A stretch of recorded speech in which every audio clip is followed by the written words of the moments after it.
గురుగారు మీరిందాక చెప్తున్నప్పుడు కావడి అని అన్నారు గదా! హ్మ్. హ్మ్. అసలు కావడి అంటే ఏంటి? ఎందుకు వేస్తారు? ఎన్ని రకాలుంటాయి? హ్మ్. ఒకసారి చెప్తారా? ఈ కావడి కూడా మన వాళ్ళదే ఆచారం. హ్మ్. మన దక్షిణ భారతీయుల్లో తెలుగు వాళ్ళం కూడా ఉన్నాం కదా! ఈ విధానం మనది కూడా. హ్మ్. కానీ మన వాళ్ళు కొంతమంది ఇది మనది కాదు. ఇది తమిళనాడులోనే వేస్తారు. తమిళనాడు వాళ్ళకి మాత్రమే వర్తిస్తుంది. అక్కడ ఆచారాలన్నీ తీసుకొచ్చి మన నెత్తి మీద రుద్దకండి అన్నవాళ్ళు ఉన్నారు. హుహు. కానీ అది తప్పు. కానీ ఈ దక్షిణ భారతదేశం మనది. సుబ్రహ్మణ్యేశ్వరుడు మన నాయకుడండి. దక్షిణ భారతదేశపు నాయకుడు సుబ్రహ్మణ్యేశ్వరుడు. ఇప్పుడు ఈ కావడి గురించి చెప్పాలంటే ఒక చిన్న కథ ఉంది. ఉత్తర కైలాసం నుంచి సుబ్రహ్మణ్యేశ్వరుడు ఈ దక్షిణ భారతదేశానికి రావాలి. అగస్త్యుల వారిని పంపించాడు ఈశ్వరుడు. ఎందుకు పంపించాడంటే కనుక ఇది ఉత్తర కైలాసం. హ్మ్. ఇది దక్షిణ భారతదేశపు భూమి. అంటే మనకి కన్యాకుమారి ఇటుపక్క అంతా కూడా తిరుచెందూరు, కన్యాకుమారి ఇటుపక్క దక్షిణ భారతదేశం. ఇదంతా ఉత్తర కైలాసం.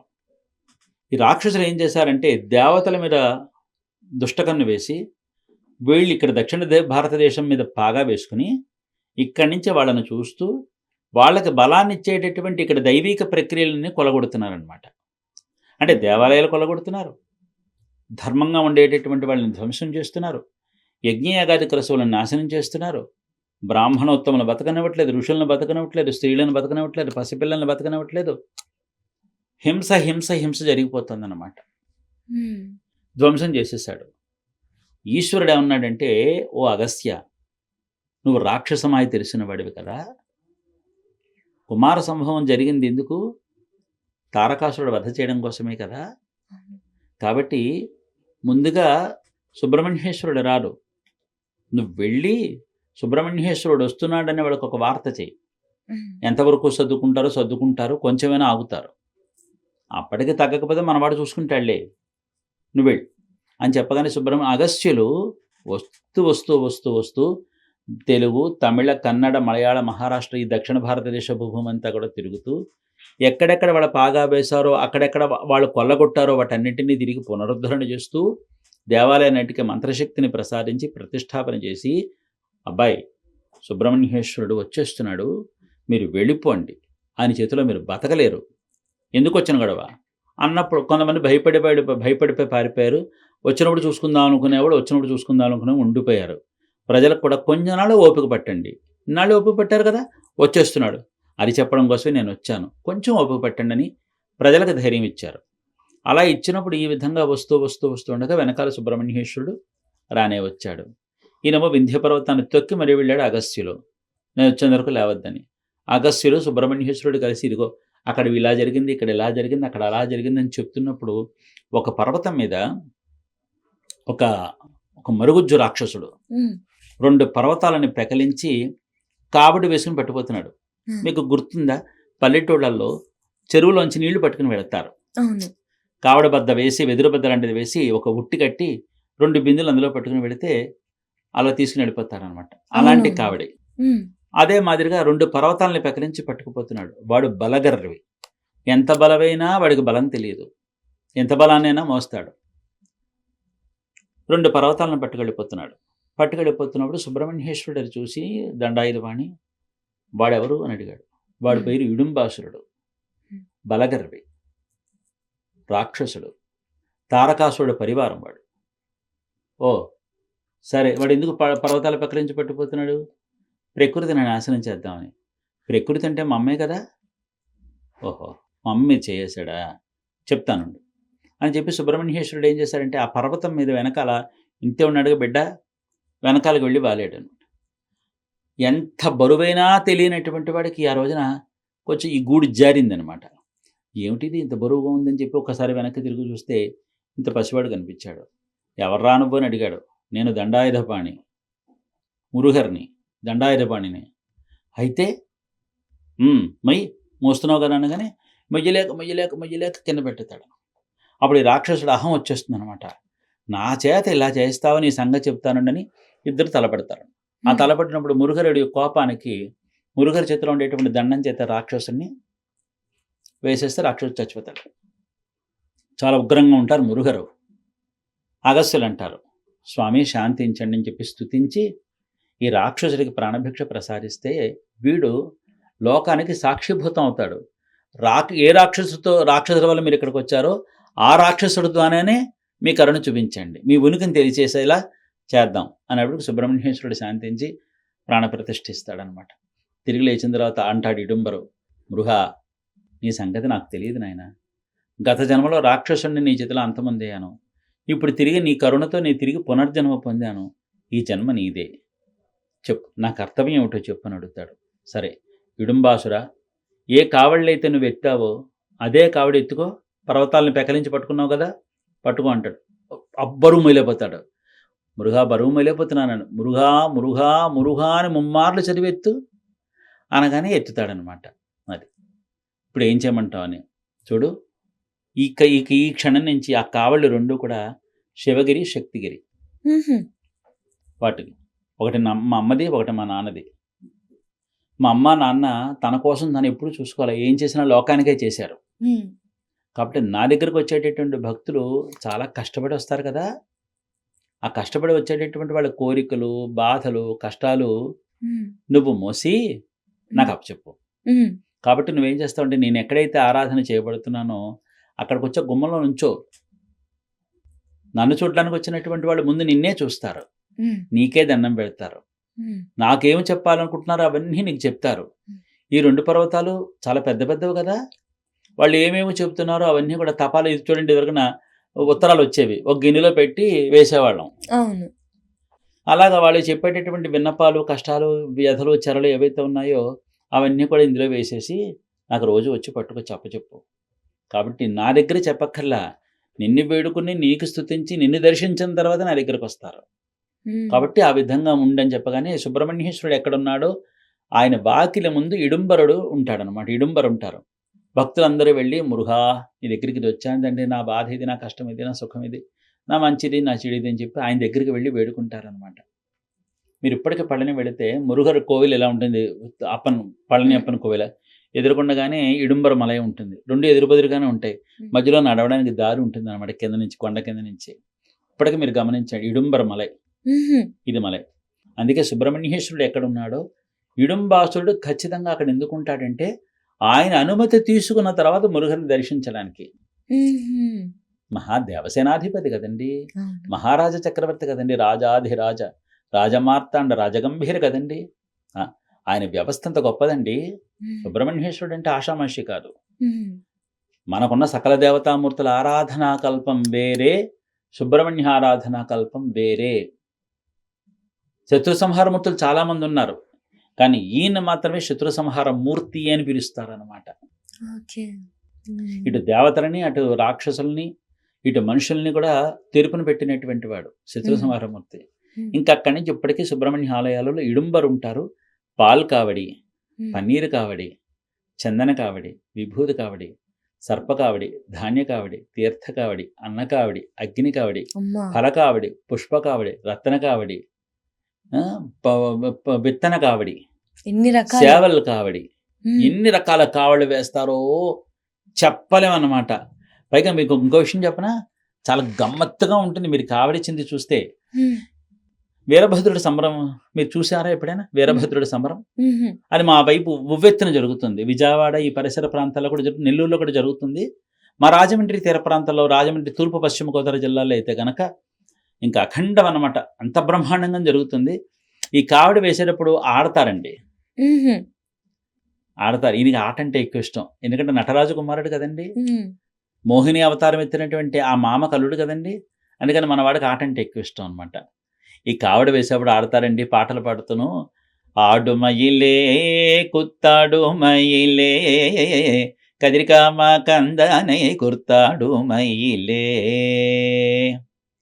அருகினில் நின்றவரும் பாலமுருகன் கந்தன் அள்ளி அள்ளி தீரும்பருள் தீரும்புகுகன், வள்ளியின் கரம் பிடித்த வேலமுருகன் கந்தன் திருவடி தாண்டு நின்றே ஆடுமயிலே, ஆடுமயிலே குர்த்தாடுமயிலே, கதிர்காம கந்தனை குர்த்தாடுமயிலே.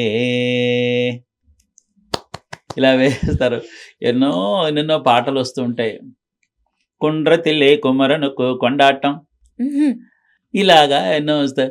ఎన్నో మురుఘా మురుఘా మురుఘా మురుఘా అరగరోఘరా మాల్మరుగా మరుగా మరుగా మరుగా అరగరోఘరా సెందిలాండవ செங்கல்வராய அரகரோகர மூவல் முதல்வா முத்துக்குமாரா அரகரோகரா கதிர்காமத்துரை கதிர்வேலவனே அரகரோகரா கந்தா கடம்பா கார்த்திகேயா அரகரோகரா வேல்வேல் முருகா சக்திவேல் முருகா அரகரோகரா వేల్వేల్ మురుగా శక్తివేల్ మురుగా అరగరోఘరా. వాహ్! ఇవన్నీ ఆడుతూ ఉంటారండి. అద్భుతం అండి, అద్భుతం అండి. ఇది మన తెలుగు వారిదండి. పురాణం మీకొకలాగా నాకొకలాగా రాయదండి. స్కాంద పురాణం ఎవ్వరికైనా ఒకలాగే అందిస్తుంది. మన వాళ్ళు దీన్ని అందుకోలేదు. ఇప్పుడిప్పుడు కావళ్ళు విధానం కనిపిస్తోంది, కానీ ఉండవలసినంత లేదు. ఇది విస్తృతంగా ఉంటే బాగుంటుంది. రెండోదంటే ప్రతిరోజు కావడితో ఆరాధన చెయ్యాలనేదే సంకల్పం అన్నమాట. గురుగారు మీరు పాడుతుంటే నాకు ఇంకొకటి గుర్తొచ్చింది. మనం మామూలుగా వీడియోస్ చూస్తుంటే తమిళనాడులోనే పళని ఇంకొన్ని చోట్ల చక్కగా సుబ్రహ్మణ్యేశ్వర స్వామికి పూజ అదంతా జరుగుతుంటే కొంతమంది నిల్చొని అనర్గళంగా స్తోత్రాలు స్తుతిస్తూ ఉంటారు. దాని గురించి ఏంటి గురుగారు? అది మీరు గమనించారా? మంచి ప్రశ్న, చాలా మంచి ప్రశ్న. అది ఏమిటంటేనండి, సుబ్రహ్మణ్యేశ్వరుడు ఆరాధన జరుగుతున్నప్పుడు అక్కడ వేద మంత్రాలు జరుగుతాయి, ఇక్కడ మంగళవాయిద్యాలు జరుగుతూ ఉంటాయి, ఇక్కడ అనేక రకాల అర్చనలు జరుగుతుంటాయి, నామార్చన జరుగుతుంటాయి. అలాగే దాంతోపాటు గానార్చన కూడా ఉందన్నమాట. అసలు దీని గురించి చెప్పాలంటే చాలా పెద్ద కథే ఉంది, కానీ క్లుప్తంగా చెప్తాను. అరుణగిరినాథర్ అని చెప్పి ఒక ఆయన ఉన్నారు. ఆయన విలాస పురుషుడు. వారిది దేవదాసి కుటుంబం. వారికి ఒక అప్పగారు, తల్లి. అప్పగారి పేరు, అప్పగారు అంటే అక్కయ్య. ఆవిడ పేరు ఆది. తల్లి ఉంది. ఈ పిల్లవాడేమో అరుణగిరి, చాలా అందగాడు. తల్లి అంటే తల్లి గారం చేసింది, అప్పచెల్లెలు అంతకన్నా గారం చేసింది. కొంచెం దారి మళ్ళాడు, సుఖభోగాలకి అలవాటు పడ్డాడు. కొంత సమయం వచ్చింది, అతను కొన్ని కారణాల వల్ల గోపుర శిఖరం నుంచి దూకేసే ఆత్మత్యాగం చేసుకున్నాడు. దూకేస్తూ మురుగాని దూకాడు. అసలు ఈయనకి భక్తి జీవితం కాదు, అయినా కాపాడాడు. ఎందుకంటే నువ్వు ఎవరివైనా నాకు అనవసరం, నన్ను మురుగా అని పిలిచావు కదా, నిన్ను కాపాడకుండా ఉంటాను నేను అని చెప్పి కాపాడి, తిరిగి ఆయనకి కుష్ఠవ్యాధి ఉండేది అప్పుడు.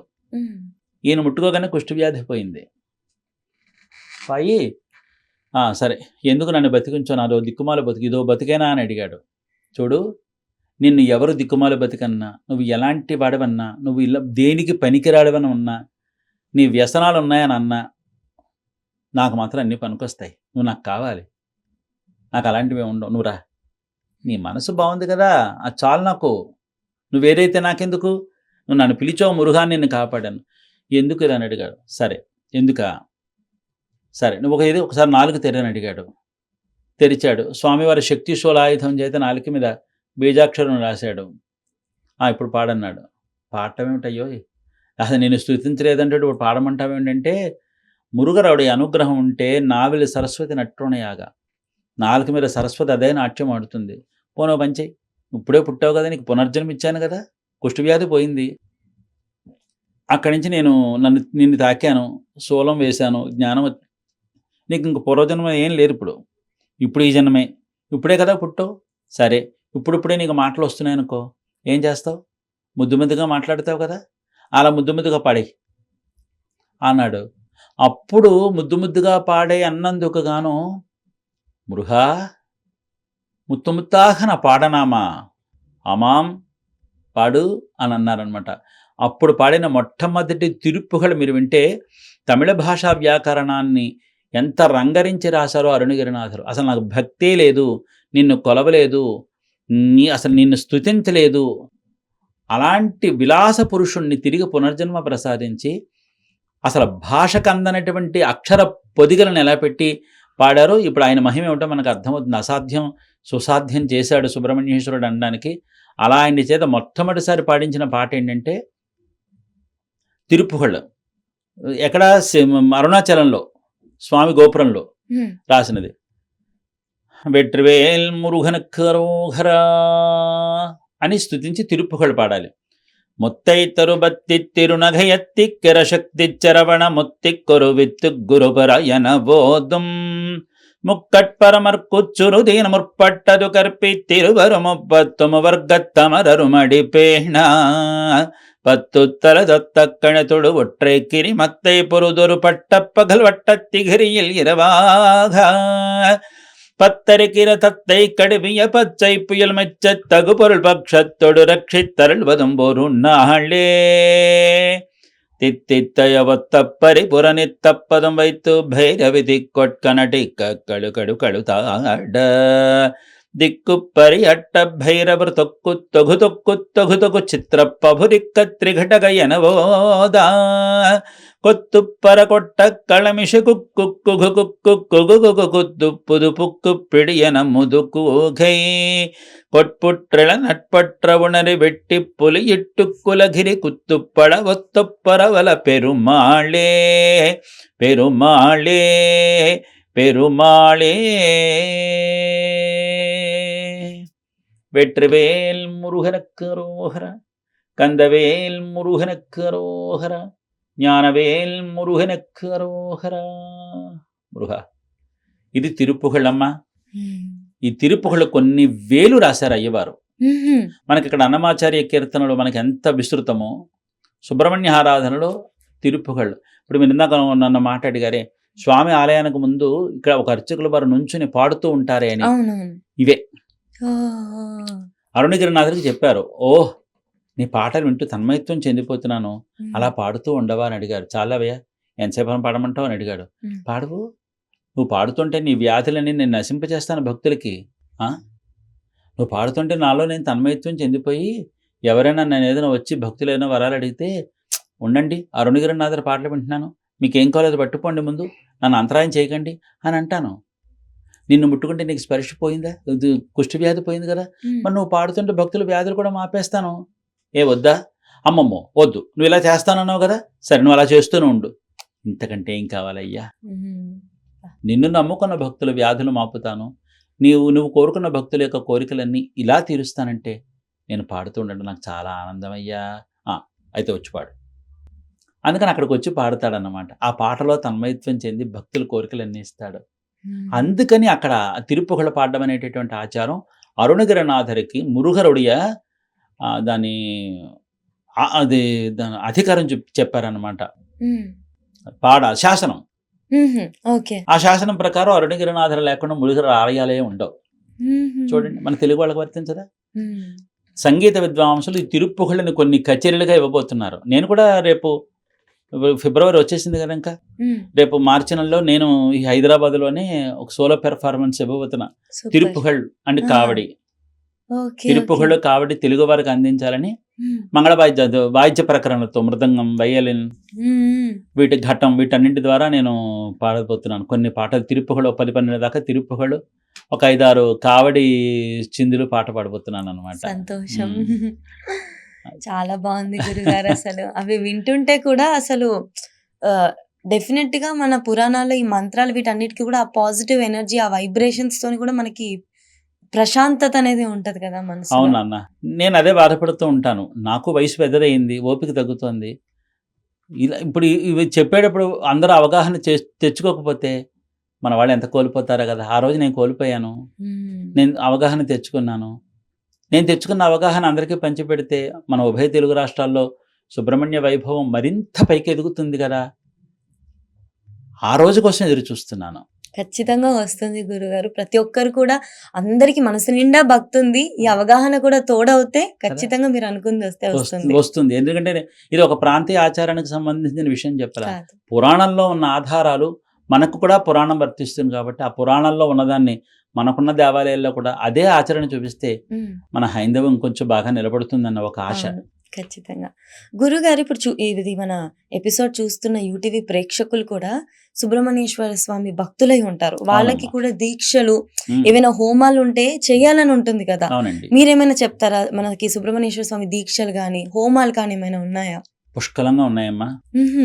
మీరు అడిగే ప్రశ్నలన్నీ కూడా నన్ను గతంలోకి తీసుకుపోతున్నాయి. హ్మ్. ఇక్కడ అవన్నీ చేసి వచ్చిన వాళ్ళం. అవును. ఇప్పుడంటే ఓపికలు తగ్గి దండం పెట్టుకుంటున్నాం తప్ప అవన్నీ మాకు చేసి వచ్చినటువంటి వాళ్ళమే. సుబ్రహ్మణ్య దీక్ష ఉంది నాన్న, హుహు. ఉంది. 36 రోజులు దీక్ష చేస్తారు.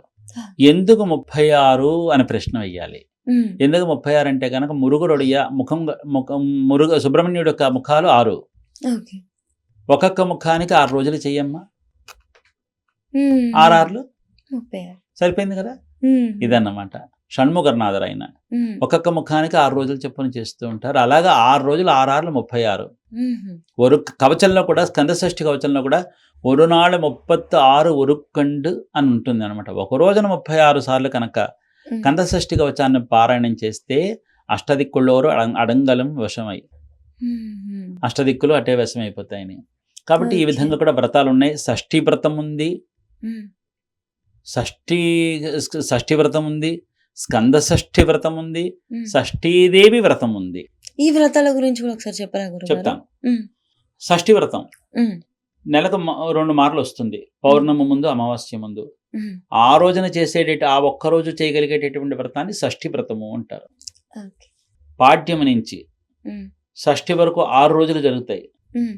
ఈ 6 రోజుల పాటు కూడా ప్రతిరోజు చేసేటటువంటి వ్రతాన్ని స్కంద షష్ఠి వ్రతము. స్కంద అంటే 6 షణ్ముగుడు. ఓకే. 6 రోజులకి వ్రతం చేస్తున్నారు కనుక దీన్ని స్కంద షష్ఠి వ్రతము అంటారు. హ్మ్. ఈ వ్రత విధానాలు నాన్నకు చెప్పుకుందాం. ముందు వ్రతాలు ఏమిటో తెలుసుకుందాం. హ్మ్. ఈ విధంగా చేస్తారు. ఇంకా రెండోదంటే షష్ఠీదేవి వ్రతం అంటారు. హ్మ్. ఎవరు షష్ఠి అంటే ఎవరు? హ్మ్. సుబ్రహ్మణ్యేశ్వరుడు. అవును. దేవి అంటే ఎవరు? ఇక్కడ దేవసేన. ఓకే. షష్ఠీదేవి వ్రతం ఉంటుంది. హ్మ్. దీన్ని కూడా చాలా విశేషంగా ఒకరోజు చేసుకునే వాళ్ళు ఉంటారు, 6 హ్మ్. రోజులు చేసుకునే వాళ్ళు ఉంటారు, 36 రోజులు చేసుకునే వాళ్ళు ఉంటారు, హ్మ్. లేదు చేసుకోలేని దిస్తులో కూడా వ్రతం చేసుకునే వాళ్ళు ఉంటారు. హ్మ్. ఇది షష్ఠీదేవి వ్రతం. షష్ఠీదేవి అంటే మన అమ్మ దేవసేన అమ్మవారు. హ్మ్. 6 ముఖాల నాయకుడికి దేవేరి అయింది కనుక ఆవిడకి షష్ఠీదేవి అని పేరు. ఓకే. మీకు ఇంకో గొప్ప నామం చెబుతాను, మీరు ఆశ్చర్యపోతారు. ఈవిడికి మహమంత్రసాని అని పేరు. ఆహా! ఎందుకు గురుగారు? మంత్రసాని అంటే పురుళ్ళు పొడుల దిట్ట. హ్మ్.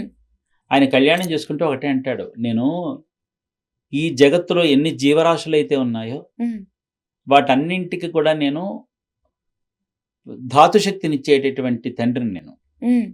అర్థమైందా? నా మాట లోతు అర్థమైందా? అర్థమవుతుంది. అర్థమవుతుంది. వాళ్ళందరికీ ధాతుశక్తిని ఇవ్వగలిగేటటువంటి తండ్రిని నేను. ధాతు శక్తి అంటే అంటే అర్థం? అంటే పురుషుడి యొక్క రేతస్సు హుహు. ప్రతి జీవిలో అంటే ఏ జీవికైనా సంతానం కలగాలంటే హ్మ్. పురుషుడి నుంచి వచ్చేటటువంటి శక్తి హ్మ్. ఓకే. హ్మ్. తల్లి గర్భంలోకి వెళుతుంది గనక హ్మ్. ఆ శక్తిని నేను, హ్మ్. ఆ విత్తనం నేనే. హ్మ్. హ్మ్. ఓకే. అర్థమైంది. ఏనన్నా? హ్మ్. విత్తనం నేనే.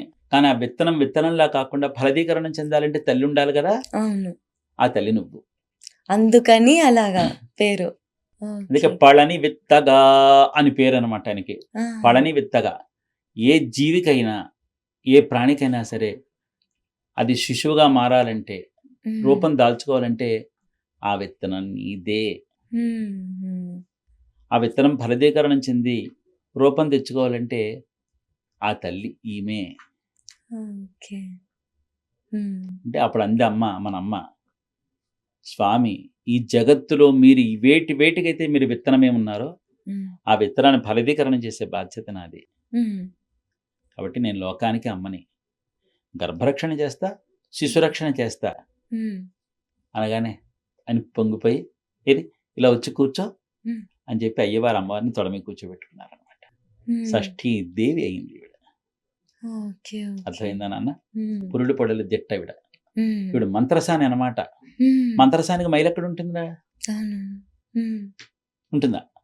పురుడు పొడల దిట్ట ఈవిడ మహామంత్రసాని. హుహు. అమ్మలగన్న అమ్మ, ముగురమ్మల మూల పుట్టమ్మ, చాలా పెద్దమ్మ, కడుపారడి బుచ్చడి అమ్మ, మనమ్మ దేవసేనమ్మ, ఆది పరాశక్తులని 6వ వంశ. హుహు. ఈవిడికి అడవి అని పేరు. ఓహో! ఎన్నో ఉన్న గోమాత, గోరూపిణి అని పేరు. హుహు. ఇప్పుడు షష్ఠీదేవి వ్రతం చేసేది సంతాన భాగ్యం కోసమా గురుగారు? గర్భరక్షణ, శిశురక్షణ, సంతాన భాగ్యం కోసం ఉమ్, షష్ఠీదేవి నామాన్ని చదువుతారు. ఉమ్, సావకాశం ఉన్నవాళ్ళు, అవకాశం ఉన్నవాళ్ళు షష్ఠీదేవి వ్రతాన్ని చేస్తారు. కాబట్టి ఇక్కడ నెలలు నిండిపోయినా కూడా ఈ అమ్మ నామాన్ని చదువుకోవచ్చు. నెల 31 రోజులు ఈ అమ్మ నామాన్ని చదువుకోవచ్చు. ఆ మంత్రం ఒకసారి చెప్పనా? చెప్పండి చెప్పండి. ప్రేక్షకులకు అవసరం. ఉమ్, అందరూ కూడా దండం పెట్టుకుని ఈ మంత్రాన్ని కాస్త పుస్తకంలో రాసుకోండి. లెక్క పక్క ఏం లేదమ్మా, ఉమ్. అందరూ చదవచ్చు. ఎన్నిసార్లు చదవాలని ఏం లేదు. ఏ మొదట్లో ఒక 6 రోజుల పాటు ఉమ్, పొద్దున్న 36 సార్లు, సాయంత్రం 36 సార్లు చదువుకోండి. ఉమ్, 6 రోజుల తర్వాత మీకు నోటికి అరవడం అయిపోతుంది కదా, అలవాటు ఆ. అయిపోతుంది కదా. ఉమ్, ఇంకా మీ పనులు చేసుకుంటూ ఇంట్లో చేసుకోండి. ఉమ్, ఇంకొకటి, మీకు మడి దడి నియమం నిష్ఠ ఇది చదివితే నైవేద్యాలు పెట్టాలని లేదు. ఉమ్. స్త్రీలు నెల 31 రోజులు చదువుకోవచ్చు. ఆహా, ఏది అసలు ఉండదు ఇంకా. ఓకే. మంత్రస్థాని వీడికి అలాంటి లేవు నియమాలు. ఉమ్, వీడికి అలాంటిది లేదు. ఇక్కడ మనసులో స్మరించుకుంటే చాలా అంతే. మనసులో స్మరించుకోవడం, మీ పనులు చేసుకోవటం. ఉమ్, ఆ మంత్రం ఏంటంటే ఓం శ్రీమాత మహా షష్ఠీదేవ్యై నమో నమః. మళ్ళీ చెప్తున్నాను. ఉమ్, ఓం శ్రీమాత మహా షష్ఠీదేవ్యై నమో నమః. ఉమ్. ఈవిడ వాహనం పిల్లి. ఓకే. ఈవిడ వాహనం పిల్లి, నల్ల పిల్లి. మనకి శ్రావణ మంగళవారం నోములు, సత్యనారాయణ స్వామి వ్రత కథలు ఉన్నట్టే షష్ఠీదేవికి కూడా అంత పెద్ద కథ ఉంది. ఉమ్, అనాది కథ, ఇవాళ కొత్తగా పుట్టింది కాదు. ఉమ్, మీరు స్త్రీల వ్రత కథల్లో మీరు చూసినట్టయితే షష్ఠమ్మ కథ అని ఒకటి ఉంటుంది. ఉమ్, అది చాలా అద్భుతంగా ఉంటుంది. ఆ షష్ఠమ్మ కథే ఏదో క్లుప్తంగా చెప్పారు. ఇక్కడ షష్ఠీదేవి వ్రతం చాలా పెద్ద వ్రతం, చాలా విశేషంగా ఉంటుంది. మీరు ఇంకా కొన్ని చెప్తే ఆశ్చర్యపోతారు. ఉమ్. నెలలు నిండిపోయాక కూడా వ్రతం చేసుకుంటారు. అవునా? ఆ ఆహా, ఓకే. నెలలు నిండిపోయాక కూడా వ్రతం చేసుకుంటారు. ఆహా. నెలకు 2 సార్లు చేసుకుంటారు. ఉహు. కడుపుతో ఉన్న ఆ పిల్ల చేసుకోవచ్చు. ఇంకా గొప్ప ఆశ్చర్యం చెప్పనా, పురుడు వచ్చిన 6వ రోజున పురిట మంచం మీద వ్రతం చేయాలి. పురిటాలు. ఉహు. అసలు వ్రతం నియమాలు ఏంటి ఒకసారి తెలియజేస్తారా గురుగారు? ఎలా చేయాలి అసలు వ్రతం అది? ఆ వ్రత నియమం అనేది చెప్తాను. ఉమ్, పురిటి వచ్చిన 6వ రోజున కూడా ఈ పురిట మంచం మీద ఈ వ్రతాన్ని చేస్తారు. ఉమ్, అప్పుడు మీరు అనొచ్చు, ఏమండి మనం పురిటిలో ఉంటాం కదా, మరి గబుక్కన ఎవరు వస్తారు భోజనాలకి, వ్రతాలు తాంబూలాలు ఎవరు అందుకుంటారు ఏమిటి మరి ఆ రోజున పురిటి ఇదిలో ఉంటాం కదా అని. ఇక్కడ ఒక చిన్న సవరణ. ఉమ్. పురిటిలో ఉన్నప్పుడు పురిట మైలలో ఉన్నామన్న పదం వాడకుండా మేము వృద్ధిలో ఉన్నామని చెప్పుకోవాలి. వృద్ధి అంటే బిడ్డలు కదమ్మా. అవునవును. వృద్ధి చెందుతోంది అంటే బిడ్డలతో వృద్ధి చెందుతోంది. ఎవరికైనా చెప్పాడు ఇప్పుడు పురిటి మైల అని అనకూడదు. వృద్ధిలో ఉన్నాము. ఆ మైల అనే పదం ఇక్కడ వాడకుండా ఉంటే బాగుంటుంది. బాగుంటుంది. ఉమ్, అయితే పురాణంలో కూడా ఈ షష్ఠీదేవి వ్రత కథ అనేది ఉంది. ఈ కథ చాలా పెద్ద కథ. మనకి చెప్పాను కదా, మీకు నేను చెప్పినట్టుగా సత్యనారాయణ స్వామి వ్రత కథ, మహాలక్ష్మి అమ్మవారి వ్రత కథలు, కేదారేశ్వర వ్రత కథలు ఎలా ఉన్నాయో ఇది కూడా అలాగే ఉన్నాయి. పురిటి వచ్చినటువంటి 6వ రోజున పురిటి మంచం మీద చేసేటటువంటి కల్పం ఉంది. ఉమ్, అంటే చాలా మంది అనుకుంటారు పురిటి మంచం మీద ఉన్నారు వాళ్ళని ముట్టుకోవచ్చు అంటారు, ముట్టుకోకూడదు అంటారని. ఇదేమీ వర్తించదు. హాయిగా ముట్టుకు నా వ్రతాన్ని చేసుకోవచ్చు, సంతోషంగా చేసుకోవచ్చు. ఇది ఒక గొప్ప వ్రతం అనమాట. అది పురాణంలోనే చెప్పబడి ఉంది. కల్పంలోనే ఈ వ్రత విధానం చేసుకోమని ఉంది. ఈ మంత్రం చదవటం వల్ల పిల్లలకు బాలగండాలు, బాలారిష్టాలు లేకుండా ఉంటాయి. ఉహు. చంటి పిల్లల దగ్గరికి గాలి, మీకు బాగా ఇంకా జ్ఞాపకం వచ్చేటట్టు చెప్తాను. మన ఇళ్లలో చంటి పిల్లలు పుట్టినప్పుడు మంచాల కింద చీపుళ్ళు, అవునవును. చెప్పులు వేస్తారు కదమ్మా. ఉమ్, ఎందుకని పిల్లలు ఉన్న చోట గాలి ధూళిలు తిరుగుతాయని వాటికి భయం చెప్పడం కోసం అక్కడ వేస్తూ ఉంటారు. ఉమ్, అలాగే మన పెద్దవాళ్ళు కూడాను 6వ రోజునరా, 2వ రోజునరా, 3వ రోజునరా అని చెప్పి కొన్ని పాటలు పాడేవారు అనమాట. ఉమ్. అదే షష్ఠీదేవి పాట ఓకే. పాడేవారు మన వాళ్ళు. ఎప్పటి నుంచో ఉంది. అంటే మనకి ఈ విధానం తెలియకపోవచ్చేమో కానీ ఈ విధానం మనదై ఉంది. ఈ ఉమ్, ప్రక్రియ తెలియకపోవచ్చు. కాబట్టి ఈ మంత్రం జరిగితే పిల్లలకు బాలగండాలు, బాలారిష్టాలు ఉండవని ఈ పురాణ కథలో మనకి వ్రతంలో చెప్తుందన్నమాట. ఉమ్. కాబట్టి ఎవరైనా పిల్లలు ఉన్నవాళ్ళు, పిల్లలు లేని వాళ్ళు, పిల్లలు కలిగినటువంటి వాళ్ళు, చంటి పిల్లలు వాళ్ళు అందరూ చెప్పుకోవచ్చు. కొంతమంది పిల్లలైతేను కొంచెం వయసు వచ్చిన తర్వాత తల్లిదండ్రుల మాట వినకుండా పెడచెవిన పెట్టేసేసి అనవసరంగా తల్లిదండ్రుల మనసుకి తాపం తెచ్చిపెడుతూ ఉంటారు పిల్లలు. ఉమ్, అప్పుడు వీళ్ళు అనుకుంటారు, భగవంతుడా సుబ్రహ్మణ్యేశ్వరుడా నా బిడ్డ ఎక్కడ ఉన్నాడో వాడికి బుద్ధి ఆలోచన చేయను. బుద్ధిని వక్రంగా లేకుండా బుద్ధిని సక్రమంగా నడిపించడంలో దేవసేన అమ్మవారి దిట్ట. హుహు. అందుకే ఆవిడకి క్రియాశక్తి అని పేరు. ఓకే. ఇచ్ఛాశక్తి అని వల్లికి పేరు, క్రియాశక్తి అని వీడికి పేరు. క్రియ అంటే బుద్ధి అనమాట. బుద్ధిని సక్రమంగా నడిపించేలా చేస్తుంది. హుహు. ఎక్కడో ఒకడు ఏదో రూపంలో వెళ్ళి అమ్మవారు అమ్మ విలువ నాన్న విలువ తెలిసొచ్చేలా చేసి తప్పిపోయిన పిల్లల్ని తిరిగి ఇంటికి వచ్చేలా చేస్తుంది ఈవిడ. హుహు. అది అంత గొప్ప వ్రతం ఉంది నాన్న. ఇది ఆ విధంగా చేసుకోవచ్చు.